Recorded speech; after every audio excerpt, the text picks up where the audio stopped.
આ વખતના ભંડારાના હકદાર છે અમરકાંત મહેતા.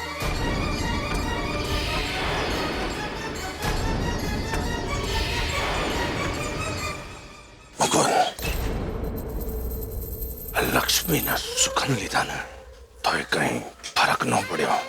બાપુ આ તો છેતરપિંડી હતી, શુકન નહીં. દર વર્ષે આપણે ત્યાં ભંડારા માટે નામ આવે છે. એ નામોની આપણે ચિઠ્ઠી ઉચ્ચારીએ છીએ અને એમાંથી જે નામ આવે એ ભંડારાનો હકદાર બને છે. આ વખતે આપણે 2 ગામ ભેગા થયા છે એટલે કે 2 ભંડારાનું આયોજન કરેલ છે અને આ વખતના ભંડારાના હકદાર બને છે સત્યરાજ.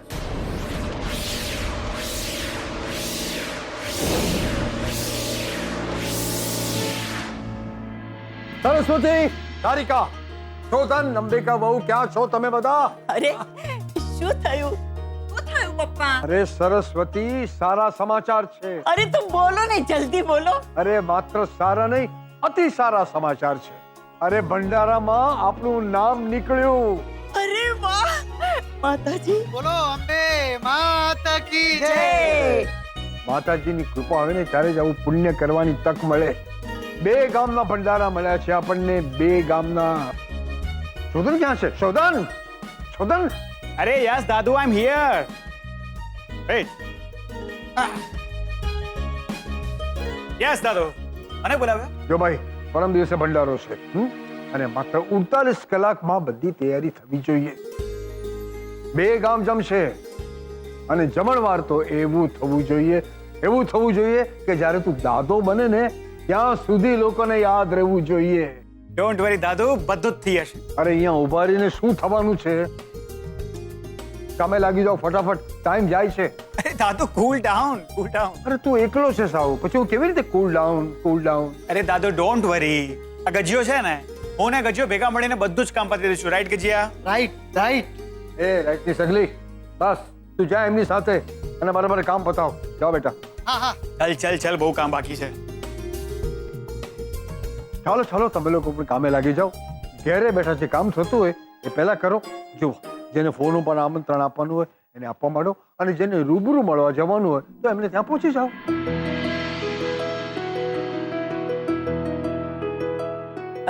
રૂબરૂ તો જવું જ પડશે. કલ્પના અને કૈલાશને બોલાવવાના છે.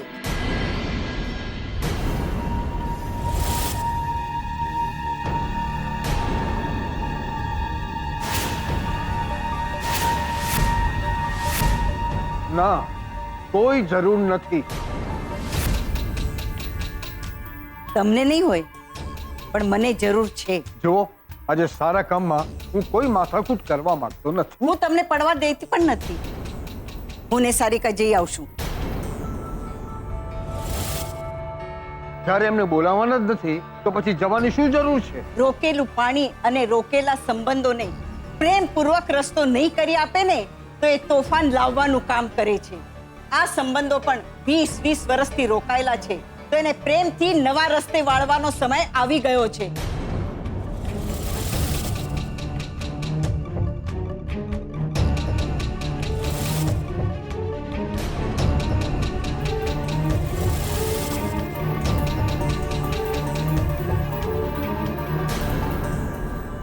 શાસ્ત્રીને ખોટો પાડવા સરપંચની ચૂંટણી તો જીતવી જ પડશે. સાચું ખોટું તેલ લેવા ગયું.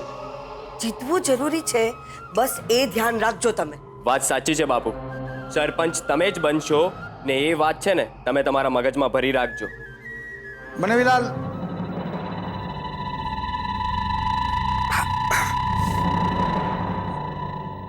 તમે સાંભળ્યું? ભંડારામાં પેલા સત્યરાજનું નામ ખુલ્યું. હે? હા હા. પણ મેં તો સાંભળ્યું હતું કે કોઈ વડોદરા વાળા શેઠનું નામ ખુલ્યું છે. હા એટલે એ સાચું. ભાઈ, ગડબડ ગોટાળા બંધ કરો. સરખે સરખી વાત કરો તમે. હું સમજાવું. આ વખતે છે ને 4 ગામનો ભંડારો એક સાથે થવાનો છે. 2 ગામ વડોદરા વાળા શેઠને અને 2 ગામ સત્યરાજને. જોયું? આ લક્ષ્મીની કળા થઈ ગઈ ને. ખાલી મોઢું જોયું એમાં પેલા સત્યાનું કામ થઈ ગયું. શું મળ્યું તને લક્ષ્મીનું મોઢું કાળું કરીને?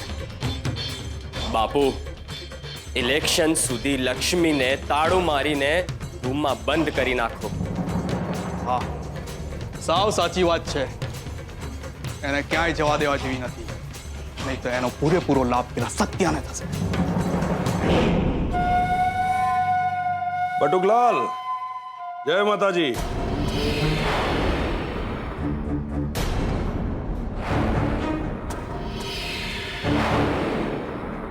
આજે તમારો ખાસ આભાર માનવા આવ્યો છું. આ તમારી ભાણી ખરેખર સુકન્યાળ પુરવાર થઈ છે. બીજું કંઈ કહેવાનું છે? હા, આપ સૌને આવવાનું કહેવાનું છે. ભંડારાનો પ્રસાદ લેવા આપ સૌ જરૂરથી આવો. થઈ ગયું? ના, હજુ બાકી છે. હા, તમારે બધાએ તો આવવાનું જ છે, પણ ખાસ લક્ષ્મીને લાવજો.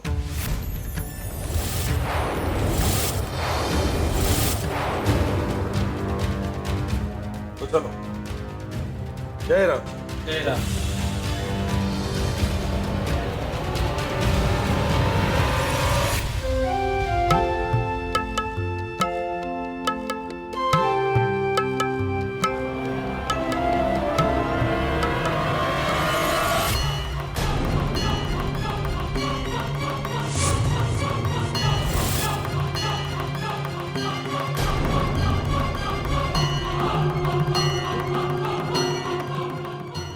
જોયું મમ્મી, પાછા અપશુકન.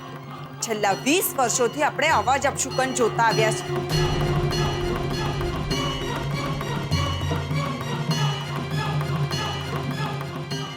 સારિકાબેન, અજાણતામાં પણ આવી ભૂલ ન થવી જોઈએ અંબિકા વહુ.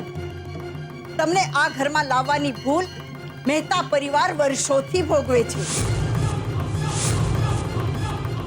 મમ્મીજી, હું કઈ સમજી નહીં. હા, તમે તો બહુ ભોળા, પણ હું તમને બરાબર ઓળખી ગઈ છું.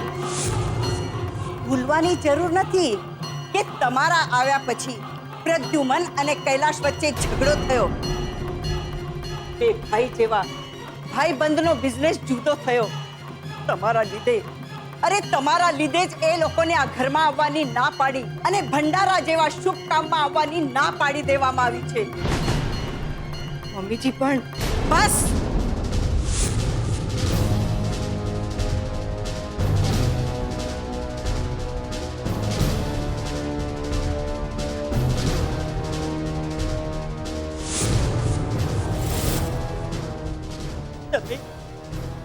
તમે મારા જુવાન જો દીકરાનો ભોગ લીધો. તમારા લીધે મેં મારો દીકરો ગુમાવ્યો.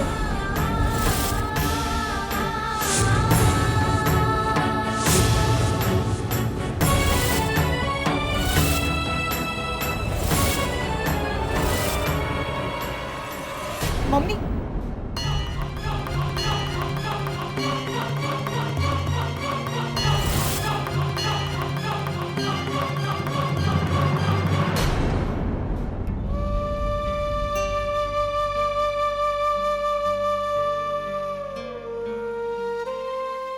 તારા શાસ્ત્રોમાં તો લખ્યું છે ને, કરો એવું પામો, વાવો એવું લણો. મેં શું કર્યું છે? હા, મારે ભોગવવું પડે છે. કોઈને કાંઈ કહેતી નથી, બોલતી નથી, એટલે એનો અર્થ એ નથી થતો ને કે મને દુઃખ નથી થતું. દુઃખ પણ થાય છે, પીડા પણ થાય છે, જીવ ચિરાઈ જાય ને એટલી વેદના પણ થાય છે. મનમાં આવે છે કે આ છેલ્લી વારનું હશે, હવે બંધ થઈ જશે, પણ સંભળાવાનું બંધ થતું નથી ને હવે મારાથી સહન. અંબિકા બહુ અવાજ કેમ આવે છે?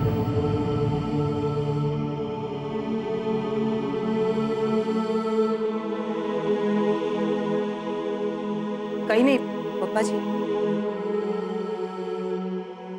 અંબિકા બહુ જવાબ એવો આપવો કે જેમાં ચહેરો અને શબ્દો બંને વચ્ચે સંબંધ. જીભથી તું કઈ બીજો જ ઉત્તર આપે છે અને આ તારું ઉતરી ગયેલું મોઢું એ જુદી જ વાત છે. શું થયું મને કે આ કેમ આંખમાં વિશ્વામિત્રી ઉભરાય?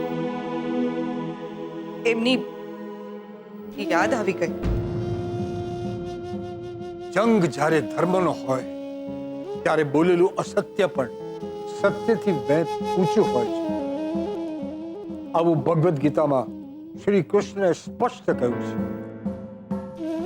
વાત જ્યારે ધર્મની હોય, જંગ જ્યારે ધર્મનો હોય તો ધર્મનો માર્ગ પહેલા, સંબંધોનો નહીં.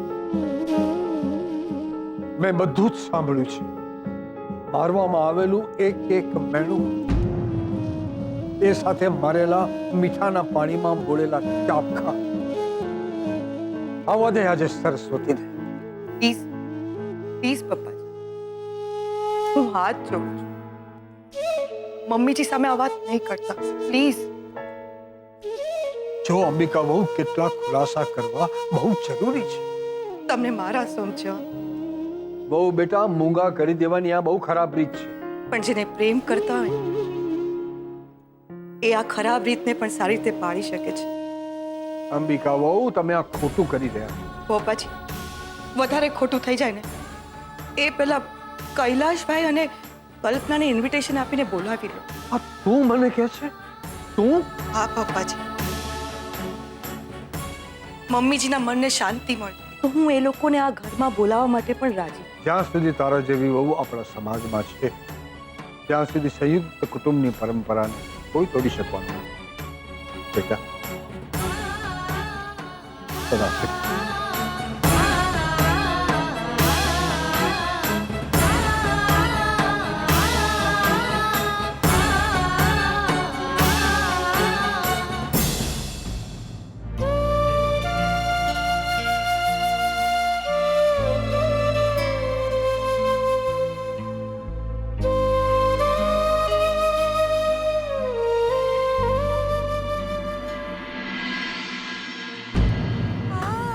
લક્ષ્મી બેટા, હીરાબા હું મોઢું ધોઈ નાખું? ના બેટા, તારી મામી ન કે ત્યાં સુધી નહીં ધોતી, નકામી કાગારોળ કરી મૂકશે. જે હોય છે. ના બેટા, કેમ? તો પછી ફૂઈના મોઢા ઉપર કલર કેમ કોને લગાવ્યો? હે ફૂઈ, ગામમાં ભંડારો છે, આપણે જમવા જશું હો. બસ તો ગયા જ તને. જ્યાં ખાવાનું હોય ત્યાં તો આપણે પહેલા દોડવાનું હોય. હિયાબા તમે પણ આવજો હો. હા બેટા, હું તો હંમેશા આવું જ છું ને. દર વર્ષે આવું છું અને ભગવાનને ખોળો પાથરીને એક જ પ્રાર્થના કરું છું કે મારી લક્ષ્મીને એનો રાજકુમાર મળી જાય. ઠીક છે.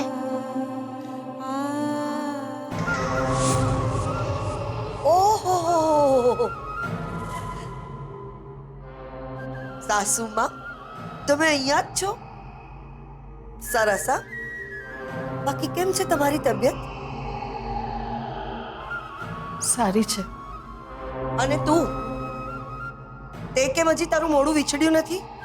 ઓહ, દુનિયાને દેખાડવા માંગતી હશે ને? જુઓ જુઓ, મારા મામીએ મારી સાથે કેવું કર્યું છે. જા, જઈને મોઢું ધોઈ આવ.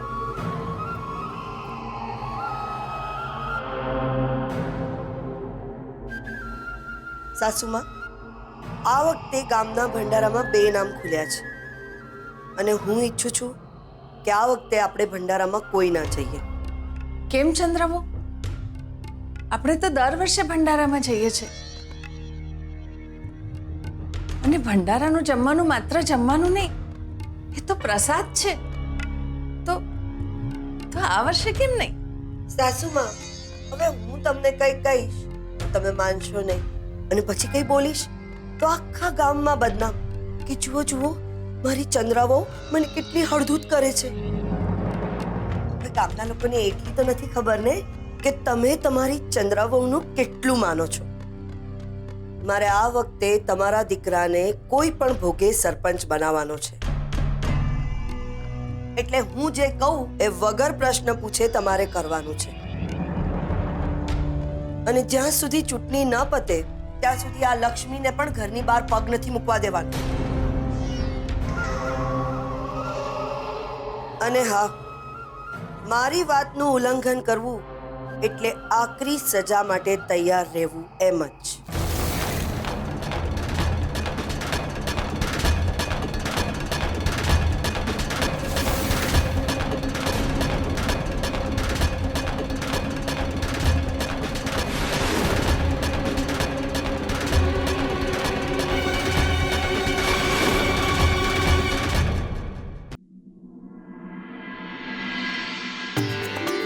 અરે અમરકાંત અંકલ, તમે સતી આંટી, આવો આવો, બેસો બેસો.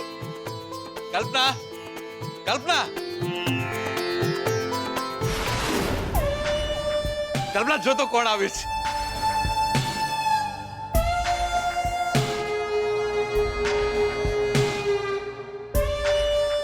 બહુ જ ગમ્યું તમે આવ્યા, આટલા વર્ષો પછી મળ્યા.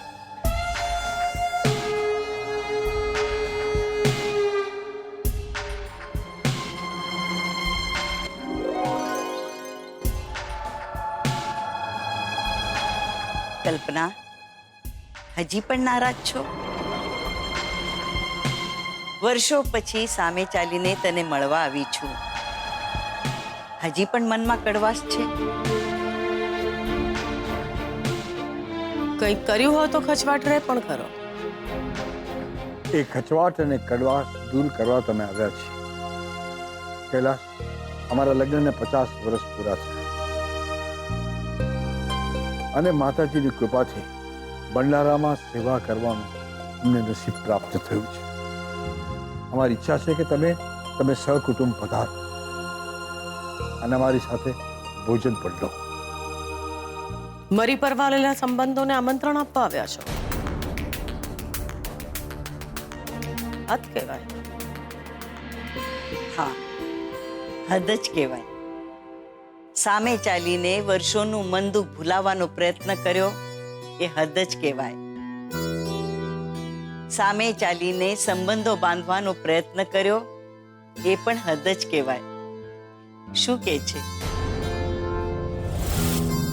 તમારે એવું ન કહેવાનું હોય, હક છે તમારો. કલ્પના, ભૂતકાળને સાથે બાંધીને ચાલવા કરતા એને ભૂલી જવાનો હોય. વડીલ થઈને સરસ્વતી આંટી અને અમરકાંત અંકલ સામે ચાલીને આવ્યા છે, એનાથી રૂડું બીજું શું હોય? તમને રૂડું લાગતું હોય તો તમે જજો ભંડારામાં. એ એકલા આવશે તો નહીં ચાલે. અમને તો તમારા બંનેની હાજરી જોઈએ છે. તમે ચિંતા નહીં કરો, અમે આવીશું. અમે નહીં, તું. મેં હજી હા નથી પાડી. કલ્પના, છોડ બધું અને જૂની વાતો ભૂલી જા. ભૂલી જઈશ, પણ મારી એક શરત છે. જો એ શરત માનશો તો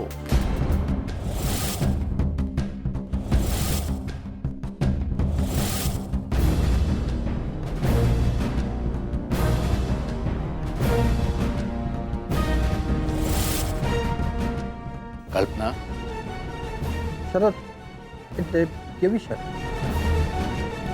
જેના મનમાં ડર હોય ને એને ક્યારેય સંબંધો બાંધવાની પહેલ ના કરવી જોઈએ. વાત ડરની નથી, આશ્ચર્યની છે અને એ વ્યાજબી છે. તો વિશ્વાસ રાખો અને વચન આપો.